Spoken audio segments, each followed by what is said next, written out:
सभी को मेरा जय श्री राम। हरे रामा हरे कृष्णा। आज मैं आप सभी को ये बताना चाहती हूँ कि परिवार के संस्कारों का महत्व क्या होता है। और हम जैसे आजकल अपने बच्चों को पढ़ाने के लिए तुरंत उस पर इतना फ़ोर्स करते हैं कि एक ही चीज़ उससे शुरू से लेके क्या कहते हैं सिखाते रहते हैं, पढ़ना है, ये बनना है। और उस पढ़ने के चक्कर में, उस बनने के चक्कर में, उस सोसाइटी को दिखाने के चक्कर में, हम उसे पैसे कमाने के चक्कर में, दुनिया में रुतबा दिखाने के चक्कर में उसके जो परिवार के संस्कार हैं वो कहीं ना कहीं देना भूल जाते हैं।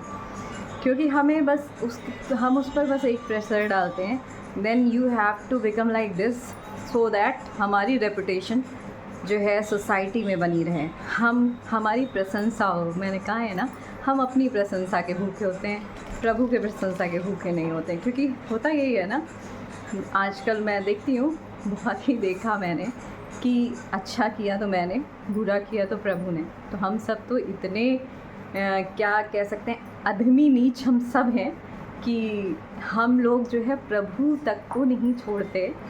दुख उन्होंने दिया और सुख हमने खुद बनाया। अगर कुछ गलत हो गया तो वो प्रभु ने किया, और अगर कुछ सही हो गया तो हमने किया। ये हमारी आजकल की क्या हो गई है, क्या कहते हैं, रीति।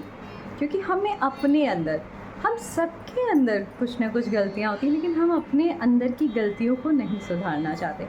हम अक्सर करके सामने वाले की गलती देखते हैं। सामने वाला शायद हमें सही भी समझा रहा हो, लेकिन हमें यही लगेगा हम ही सही हैं। देखिए, अगर झुकना पड़े तो 10-100 बार झुकिए, लेकिन अगर 100 बार झुकने के बाद कोई नहीं समझ पा रहा है तो फिर मत झुकिए।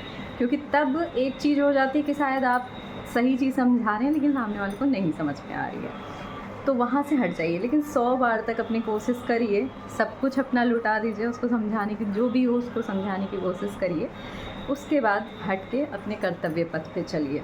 क्योंकि कर्तव्य मनुष्य जीवन में सबसे प्रथम भक्ति, सेकंड अपना जो है ज्ञान, और थर्ड कर्तव्य और समाज सेवा, और उसके बाद अपने बारे में सोचना, ये 4th नंबर पर आता है। ये मेरे विचार हैं।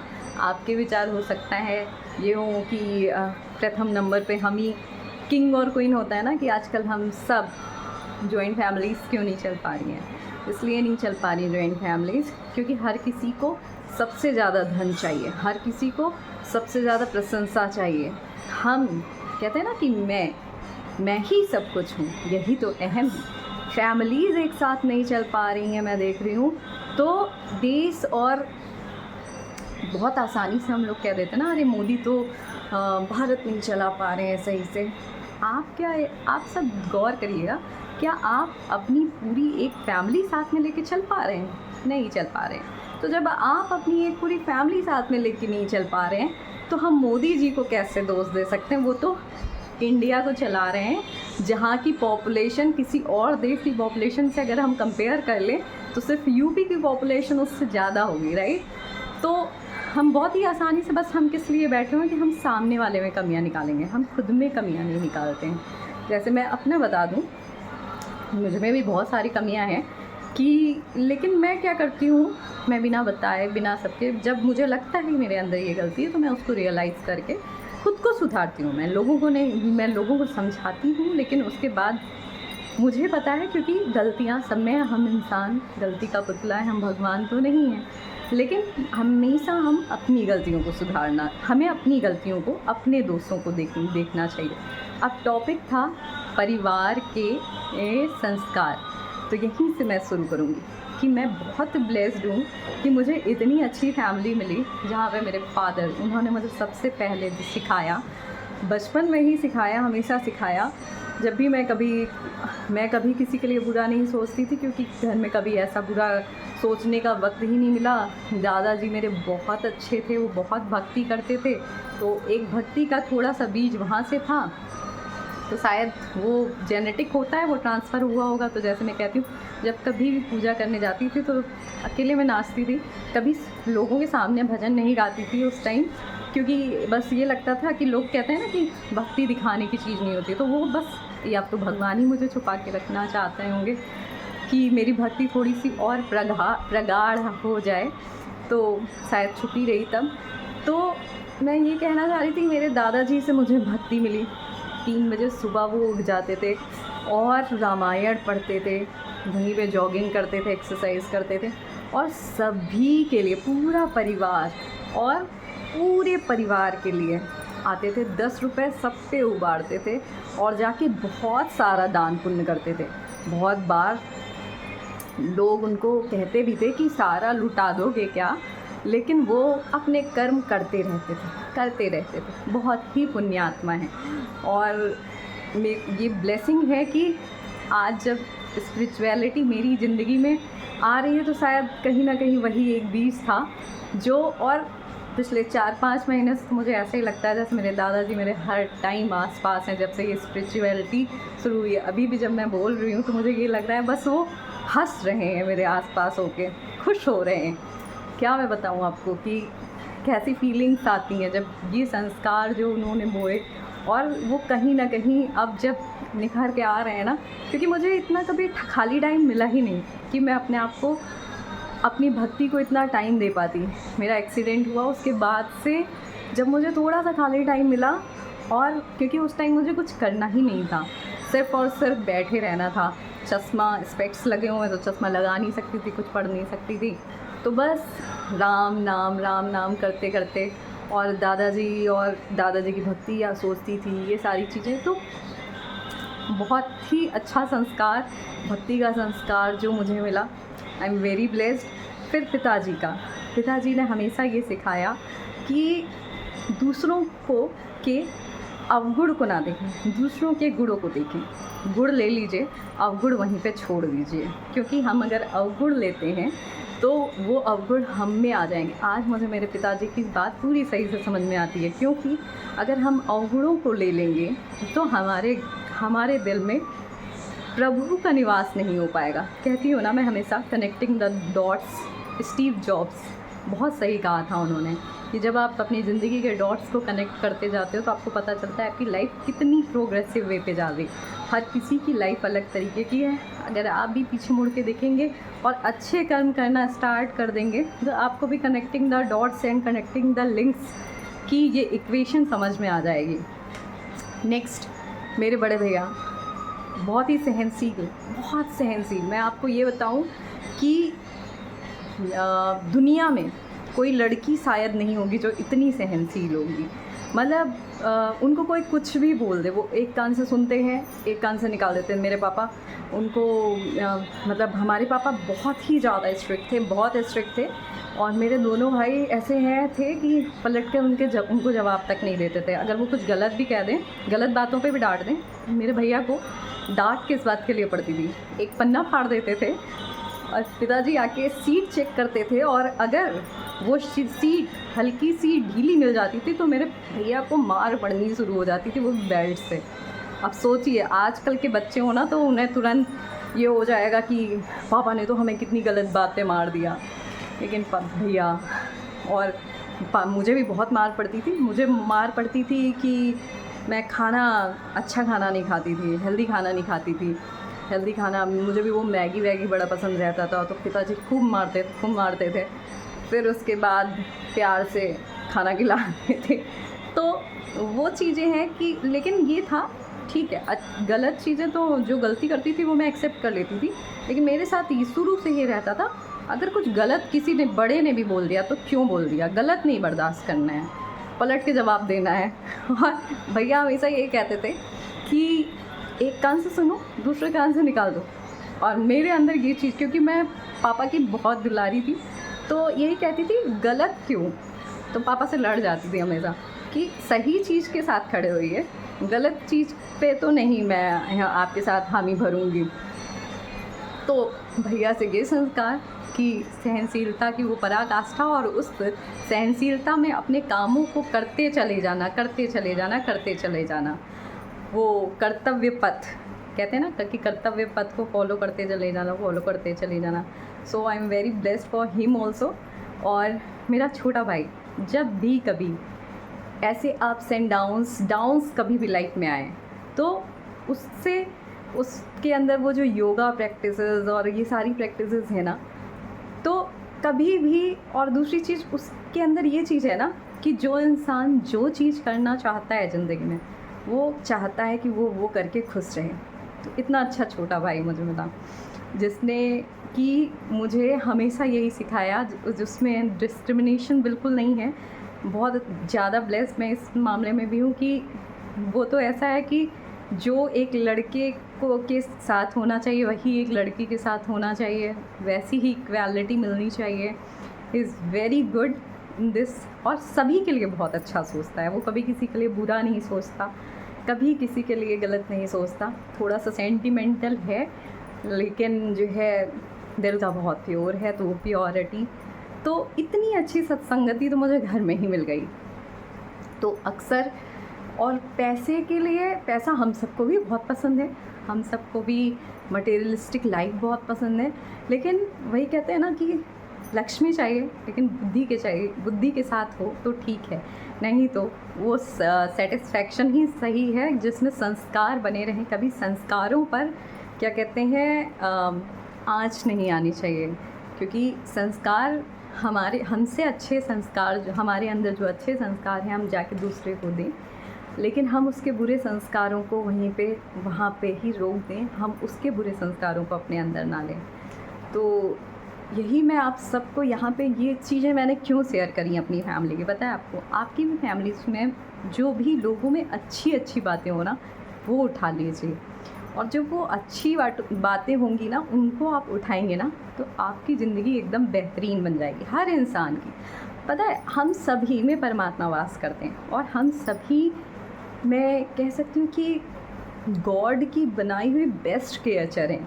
और जब हम सभी से, देखिए परिवार में 6 सदस्य होते हैं, हर सदस्य की कुछ अच्छी बातें होती हैं, उन अच्छी बातों को निकाल लीजिए। जैसे मैंने अच्छी बातें निकाल ली, और वो उससे जो मेरा कैरेक्टर बना, तो उससे मैं बहुत सेटिस्फाइड रहती हूँ, बहुत सेटिस्फाइड। मुझे लगता है मेरे पास दुनिया की हर दौलत है। ज़िंदगी की कितनी भी वर्स्ट कंडीशन आ जाए, कितनी भी वर्स्ट सिचुएशन आ जाए, इसीलिए तो मुझे, मैं क्या बताऊँ आपको, प्रभु मुझे इतना प्यार करते हैं, इसीलिए शायद मैं भी कभी ना कभी, मैंने बताया ना आपको, एक था कि मेरा पढ़ाई से जैसे शुरू से ही सरस्वती, हाँ माता जी की बात नहीं बताई।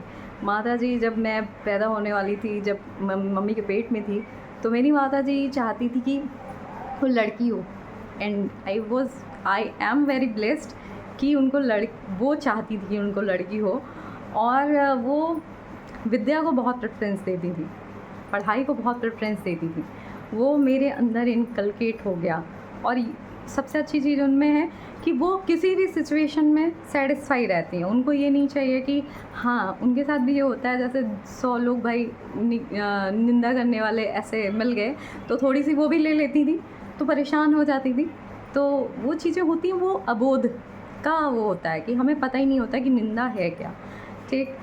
तो वही मैं आप सभी से ये कहना चाहूँगी कि ये जब डॉट्स मिलते हैं ना, हाँ तो माता जी की बात पहले मैं बताऊँ कि उनका नाम बचपन में सरस्वती था। उससे कुछ शायद एक दिन वो बोल रही थी कि क्या कहते हैं, पढ़ नहीं पाई मैं, क्योंकि उनकी जो है 13 साल में शादी हो गई, नासिक में रहती थी, वो भी बहुत भक्ति करती थी, बहुत पूजा पाठ करती थी। वो भी देखिए जेनेटिक ही होगा आया, ठीक। तो और सरस्वती जी, पता नहीं मेरे साथ भी क्या है, वो अंदर से ऐसा आता है कि जब तक जिएंगे रहेंगे तब तक सरस्वती माता की किताबें, मतलब जो किताब है वो सब सरस्वती माता ही, उनको नहीं छोड़ पाएंगे। सांसें हैं, धड़कन है, तब तक वो साथ में रहेंगी, और जिस दिन धड़कन बंद, उस दिन वो भी नहीं, वो भी मेरे साथ ही ऊपर चली जाएंगी। मैं तो यहाँ तक चाहती हूँ जब मैं मरूँ तो मेरे साथ वो किताबें मेरी कब्र में रखी जाएँ, मेरे क्या कहते हैं, जहाँ मैं जलाई जाऊँ वहाँ पे वो किताबों को लेके मैं जाऊँ अपने साथ। मेरी ये भी इच्छा है कि मैं सरस्वती माता, मेरे श्री राम के पास डायरेक्ट उन सब चीज़ों के साथ पहुँचूँ। तो मैं आपसे यही बताना चाहती हूँ कि देखिए, एक परिवार में अच्छी सोचों का क्या फ़र्क पड़ता है। आजकल हम लोग बस क्या है, मतलब मैंने लोगों को देखा है, मैंने बहुत सारे हाई क्लास घर लोगों को भी देखा है कि जो कहते हैं ना सो कॉल्ड की बहुत ही ज़्यादा उनके पैसा और ये सारी चीज़ें हैं, तो लेकिन उनको फैमिली में सिर्फ यही सिखाया गया, पैसा पैसा पैसा, राइट। और वो पैसे से ही उनकी ज़िंदगी शुरू होती है और पैसे पे ही ख़त्म हो जाता है। पैसा is a very good thing, but if it is there with the knowledge and the spirituality then it is good, otherwise it's not. जैसे विवेकानंद जी कहते हैं, एक ऐसा धन जो सिर्फ अपने ही यूज़ में लाया जाए, वो दूसरों के लिए किसी हित में ना यूज़ किया जाए, तो ऐसा धन सिर्फ और सिर्फ एक कूड़े का ढेर है, इससे ज़्यादा कुछ नहीं। ऐसा धन किस फ़ायदे का जो धन किसी और के काम में ना आए, ठीक। तो यही मैं आप सबसे कहना चाहती हूँ। एक और लोग मुझे बहुत अच्छे मिले कहीं ना कहीं, जैसे मैंने बताया कि जैसे मैं पढ़ाई करती थी, तो पढ़ाई करती थी, बहुत अटैचमेंट है मेरा मेरी बुक से। मैं हमेशा ही कहती हूँ मेरी वो फर्स्ट लव है, ठीक है। मैं नहीं छोड़ सकती, नहीं छोड़ सकती, मतलब नहीं छोड़ सकती। जाएँ तो सांसें जाएँ, वो नहीं छूट सकता। पढ़ाई है, अपने कर्म है, वो करना ही करना है, किसी भी कंडीशन में, सीवियर से सीवियर कंडीशन फ़र्क नहीं पड़ता। क्योंकि वो मेरी, कह सकते हैं ना, जैसे सबके लिए अपना एक बच्चा प्यारा होता है, मेरे लिए वो प्यारा है और वो नहीं जा सकता, कभी नहीं जा सकता। तो लेकिन कुछ लोग होते हैं ना कि उन्हें टाइम नहीं दे पा रहे हैं हम, अगर वो आते हैं तो उनको बड़ा वो लग जाता है कि अरे अपने में ही बिज़ी हैं। जब हम बड़े हो जाते हैं, जब तो जो है वो कहते हैं ना कि फिर क्या करते हैं, आपकी लाइफ में घुसने की कोशिश कुछ लोग करते हैं कि अरे हम तो आपकी लाइफ में घुस रहे हैं और मतलब हम तो आपको इतना समय दे रहे हैं, आप हमें समय नहीं दे पा रहे हो। नहीं दे पा रहे हैं भाई, जितना है उतना दे पा रहे हैं क्या करें। तो वो बड़े गुस्सा हो जाते हैं ऐसे लोग, तो वो क्या करते हैं, निंदाएं फैलाना शुरू कर देते हैं, और उनकी निंदा में जो है हम भी बीच में फंसकर कभी कभी निंदा शुरू कर देते हैं। तो एक बहुत ही अच्छे इंसान हैं, वो भी मेरे भैया ही हैं, मैंने उनको भैया ही माना। तो उन्होंने मुझसे क्या कहा कि उन्होंने मुझे सिखाया, क्योंकि मैं भी कहीं ना कहीं निंदा में फंस गई थी, उस क्या कह सकते हैं इन्वायरमेंट में आके। ऐसे बहुत सारे लोग मिले जिनको मैंने उन्हें बहुत समझाया भी, बहुत मानती थी मैं उन लोगों को, लेकिन मैं अपनी पढ़ाई को, अपनी लाइफ को, अपने ड्रीम्स को उनसे कहीं ज़्यादा मानती हूँ, ठीक है। क्योंकि आपकी भी अपनी लाइफ है, अपने ड्रीम्स से मैं अगर आपके उसमें इंटरफेयर ना करूँ, या फिर कोई भी इंटरफेयर ना करे, तो आपको भी इंटरफेयर नहीं करना चाहिए उसमें। तो उसमें और प्रेशराइजेशन ऐसा था कि that I have to live with those people. ऐसा होता ही है ना कि लड़कियां फिर धीरे धीरे करके अपने ड्रीम्स सारे ख़त्म कर देती हैं। क्यों ख़त्म करूं भाई, मैं ख़त्म हो जाऊंगी जिस दिन मेरे ड्रीम्स और मेरी पढ़ाई ख़त्म। तो जिसकी धड़कन ही उसी से जुड़ी हुई हो, तो आप अगर सच में मुझे मानते हो तो आप मुझे समझो, मैं आपको समझूं, आप भी मुझसे अच्छी चीज़ें लो, मैं भी आपकी अच्छी चीज़ें लूँ। आप मेरी अच्छी चीज़ें क्यों छुड़ाना चाहते हो? अगर आप मेरे सच्चे रिश्ते हो तो आप कभी मुझे ऊपर से ऊपर बढ़ाना चाहोगे, मुझे नीचे से नीचे घसीटना नहीं चाहोगे। तो निंदा मैं धीरे धीरे फंस गई थोड़ी सी निंदा में कि क्या है ये सब, क्यों लोग ऐसा करते हैं। And pressure was that I have to live with them some people. तो गलती उनकी भी नहीं है, उन्हें शायद कह सकते हैं ना कि वो अभी उस लेवल पे आ नहीं पाए। उनके अंदर भी जो परमात्मा है उस पर उन्होंने पर्दा डाल रखा है, माया का पर्दा पड़ा हुआ है, उनकी भी गलती नहीं है। तो फिर होता क्या है कि एक वो जो भैया हैं मेरे, उन्होंने भी मुझे बहुत अच्छी चीज़, पहली जो मेरी मीटिंग थी उनसे, उन्होंने बस मुझे यही समझाया कि निंदा क्या होता है। जैसे मैंने बताया भी है अपनी वीडियो में कि जब हम किसी के साथ रह रहे हैं और साथ रहते हुए भी उसकी बुराई कर रहे हैं, उसके पीठ पीछे, उसके सामने नहीं बोल पा रहे हैं वो चीज़, लेकिन उसके पीठ पीछे बुराई कर रहे हैं, तो ये निंदा होती है।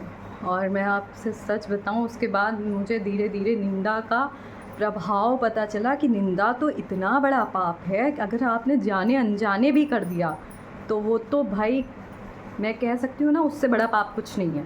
तो मैं कहीं ना कहीं मैं भी पापी बन गई, मैं अपना भी कह रही हूँ कि मैं भी कहीं ना कहीं पापी बन गई कि मैंने। और फिर उसके बाद उन्होंने एक बहुत अच्छी और बात कही, मतलब वो अक्सर ये सोचते थे कि उनके ज्ञान को कोई नहीं सुन रहा है, लेकिन मैं उनके ज्ञानों को लेके अपने में इम्प्लीमेंट कर रही थी। और मैं उन्हें ये नहीं बता सकती थी, बस क्योंकि मैं एक्सप्रेसिव उतनी नहीं हूँ, मैं उन्हें बस बता नहीं सकती थी कि वो क्या बोल रहे हैं और मैं क्या सोच रही हूँ और मैं क्या इम्प्लीमेंट कर रही हूँ। फिर उन्होंने एक दिन और, हम सब पूरे परिवार बैठे होते, फिर उन्होंने बहुत अच्छी बात बताई कि कोई इंसान आया, एक वाइट बोर्ड लिया उन्होंने हमें बहुत अच्छी चीज़ समझाई कि एक कोई इंसान आया, उसने निंदा करी और हमने उसकी निंदा को ले लिया, हमने उसे नहीं समझाया, तो हम उससे ज़्यादा बड़े पापी बन गए। समझ रहे हैं आप कि मतलब अगर कोई आपके यहाँ निंदा करने आ रहा है और उसकी निंदा को आप उसको समझा के उसकी निंदा नहीं ख़त्म कर पाए, उसकी निंदा आपने ले ली, तो आप उससे बड़े पापी हो गए। देन आई वॉज लाइक कि वाह क्या बात बताई। फिर मैंने उस पर पूरी रिसर्च अपने में करी और मुझे लगा धीरे धीरे, फिर मैं एकदम से शांत हुई, मौन हुई और मुझे ये लगा कि बस यही एक कमी मुझ में थी जो मैंने लोगों से ले ली थी, वो निंदा। क्योंकि मुझे तो किसी से राग द्वेष, किसी से क्लेश है ही नहीं, मुझे तो मतलब ही नहीं है किसी से कोई। मैं तो खुद देख के खुश होती हूँ कि हाँ सब आगे बढ़े, सबका विकास हो, तो मैं क्यों इसमें फंस गई। फिर मैंने ये रियलाइज़ किया कि उन लोगों के साथ रहना मेरे ऊपर प्रेशराइजेशन था। फिर मैंने अपने अंदर के डर को ख़त्म किया, मैं उन लोगों को मैंने समझाया, मैं उनसे कट ऑफ हुई और फिर अब तो बस प्रभु से मिल गए। उसके बाद निंदा ख़त्म, एक वही बाधा थी मेरे जीवन में, मुझे प्रभु भी मिल गए, सब कुछ मिल गया। अब मैं आपसे क्या बताऊं कि देखा आपने कि संस्कारों का कितना महत्व होता है। और हाँ, जिन भैया की मैं बात कर रही हूँ ना, उनकी टीचिंग्स को सब उनके घर में भी ना बड़ा यूज़लेस लेते थे, बहुत ही यूज़लेस, क्योंकि वो सोचते थे ना कि किताबों का कोई महत्व नहीं होता। उन लोगों को यही लगता है किताबों का कोई महत्व नहीं होता। वो भैया बहुत अच्छे, बहुत सारी किताबें पढ़ते हैं और उनको भी यही लगता था कि किताबों का कोई महत्व नहीं होता, वो जो टीचिंग्स देते हैं यूज़लेस। लेकिन मैं वो उन्हें कैसे बताती कि आप बहुत ही ज़्यादा यूज़फुल हैं, मतलब आप तो जो है इतनी अच्छी चीज़ें दे देते हैं सामने वाले को। बस उनके साथ भी यही होता था, वो भी कहते भले थे। आज मैं यहाँ पे उस वीडियो में ये भी कहना चाहूँगी, अगर वो सुने तो वो भी कभी ना कभी निंदा में फंस जाते थे, होता ही है। लेकिन जब तक हम अपनी लाइफ में, वो बहुत अच्छे इंसान है, वो भी सबका भला सबका विकास चाहते हैं, लेकिन वही होता है ना, जब हमारी गैदरिंग ऐसी होती है, जब हमारे आसपास के ऐसे लोग होते हैं जिनको हम समझाते हैं निंदा मत करो, लेकिन वो 4 लोग मिलकर हमें ही समझाते हैं हम गलत हैं, तो हम भी कहीं ना कहीं निंदा में फंस जाते हैं। तो मैं यही कहना चाहूँगी कि हम सभी को एक दूसरे के गुण लेने हैं, जैसे कि मेरे पिताजी कहा करते हैं, अवगुण नहीं लेने हैं, हमें अवगुण नहीं लेंगे। फिर एक और इंसान मिले मुझे, वो भी बहुत अच्छे हैं। जैसे मैं विद्या की पूजा करती हूँ, वो भी विद्या की पूजा करते हैं, और उन्होंने मुझे जहाँ एक वक्त आया कि मैंने विद्या मतलब थोड़ा थोड़ा उसको साइड ऑफ कर दिया था, लेकिन ही प्रेशराइज्ड मी कि मुझे पढ़ना है, ये करना है और दोबारा से करना है। I am also grateful for him also कि इतनी अच्छी चीज़ें वापस से, जो मेरी चीज़ें कहीं छूट गई थी, वो वापस से आ गई, वापस से ला दी गई उन लोगों के। तो मैं आप सभी का, जिन लोगों ने भी मेरी ज़िंदगी में इतनी अच्छी चीज़ें दी, आप सभी का सादर धन्यवाद करती हूँ कि मैंने आप सभी से अच्छे गुण लिए। और हाँ, उन्होंने भी यही कहा, जिन्होंने मुझे वापस से पढ़ने के लिए प्रेशराइज़ किया, क्योंकि वो बिंदु जहाँ पे वो बहुत कम हो गया था, वो मतलब कम कह सकते हैं, 100% था तो वो 70% पे आ गया था, तो वापस वो 100% में आ गया 2024 मार्च में। And I was very blessed for that thing also. तो हुआ क्या, एक और चीज़ थी कि जैसे मैं सोचती थी, इंसान जिसको करना है वो किसी भी परिस्थिति में कुछ भी करेगा, अच्छा करेगा। जिसको कुछ अच्छा करना है वो परिस्थितियों का मोहताज नहीं होता है। मेरे भैया भी यही कहते हैं, उन्होंने भी यही कहा। तो कनेक्टिंग द डॉट्स, समझ रहे हैं आप कि आपकी ज़िंदगी में सिचुएशन कितनी भी वर्ष आए, पहले तो आपको ये सीखना है, हम भारतवासियों को, क्योंकि हमारे जो पूर्वज थे वो इतना ही अच्छा सोचा करते थे। तो परिवार के संस्कारों का महत्व, अगर आपके पास अच्छे लोग हैं और इतने अच्छे लोग हैं जो इतना ज्ञान दे रहे हैं, तो सर्वप्रथम पैसों से ऊपर ज्ञान का प्रकाश होता है।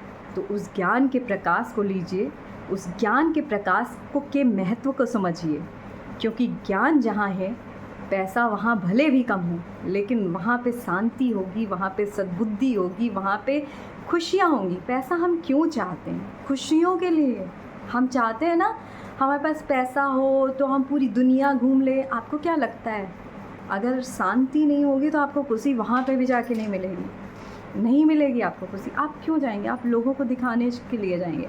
और मान लीजिए सब कुछ आपको मिल भी गया, तो आपने कितने बैड कर्मास क्रिएट कर लिए होंगे उस पैसे को पाने के लिए।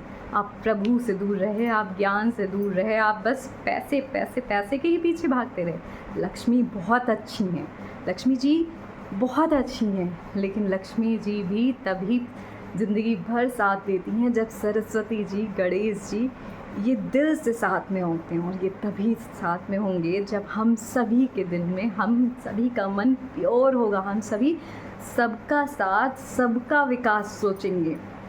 हम सभी ये सोचेंगे कि हर कोई किंग क्वीन है, हर कोई डिवाइन है, हर कोई हमारे डिवाइन का बनाया हुआ है। हाँ, उसमें भी कुछ लोग ऐसे होते हैं जो नहीं समझने की कोशिश करते हैं। उनको समझाइए, सामने से समझाइए, अच्छे से समझाइए, प्यार से समझाइए। उसके बाद ना समझें तो उनको धन्यवाद, उनको प्रणाम करके वहाँ से निकल लीजिए, ठीक है। तो क्योंकि जीवन में यही तो नहीं कर सकते ना कि बस हम समझाते समझाते समझाते समझाते अपनी पूरी उम्र गुजार दें। तो और सोचिए, इतना सब कुछ, इतने अच्छे संस्कार होने के बाद आप कितने फुल, क्या कह सकते हैं, full of love, full of grace, full of spirituality. और क्या चाहिए जीवन में? बाकी क्या है? जो हमारा होगा वो हमारे पास आएगा, जो हमारा नहीं है वो हमारे पास था ही नहीं। और गीता की एक बहुत अच्छी बात, जो हुआ अच्छे के लिए हुआ, जो हो रहा है अच्छे के लिए हो रहा है, और जो होगा वो और भी अच्छे के लिए होगा। क्योंकि मनुष्य जीवन की सिर्फ 3 कर्तव्य मेन है। अक्सर हम ये सोचते हैं कि हमारा मेन काम है, यहाँ पे हम आए और हमने क्या कहते हैं, हमने खुद के लिए घर बनाया, पैसे बनाए, अपने बच्चे किए और अपने बच्चों के लिए खूब सारा कर दिया। दिस इज़ द ह्यूमन क्या कहते हैं tendency for today, but not. हमारे गॉड की टेंडेंसी थी, उन्होंने हमें इसलिए बनाया ताकि हम यहाँ पे आके, पहली बात तो अपने जन्म बंधन के ये जो बार बार ये जन्म होंगे ना हमारे, आप वापस आना चाहते हैं तो वापस से मटेरियलिस्टिक लाइफ जीते रहिए, स्पिरिचुअलिटी मत करिए, ठीक है। और ये वीडियो भी छोड़ के चले जाइए अगर आप सिर्फ मटेरियलिस्टिक हैं और आपको लगता है माया ही सब कुछ है। पहली बात तो ये वीडियो आपके लिए बिल्कुल नहीं है, फिर आप तुरंत छोड़ दीजिएगा। और दूसरी चीज़ मैं ये बताऊँगी, अगर आप कर्म बंधन से मुक्ति चाहते हैं तो आपको स्पिरिचुअलिटी के रास्ते पे चलना चाहिए, आपको ज्ञान के रास्ते पे चलना चाहिए। आपको पैसे से भी ज़्यादा ज्ञान और स्पिरिचुअलिटी को महत्व देना चाहिए, ठीक है। लक्ष्मी पति मत बनिए, लक्ष्मी माता, सरस्वती माता और गणेश जी की, श्री राम जी की पूजा करिए।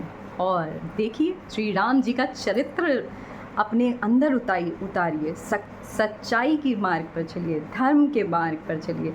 मंदिर में जब बोला जाता है ना, धर्म की विजय हो, अधर्म का नाश हो, तो इसलिए बोला जाता है क्योंकि धर्म का मार्ग ही सच्चा होता है। एक और बात, कोई एक और इंसान जिसने मुझसे कहा, आजकल तो जैसे मैंने कहा मैं राम भगत हूँ, तो उन्होंने कहा अरे आजकल तो सभी राम भगत होते हैं।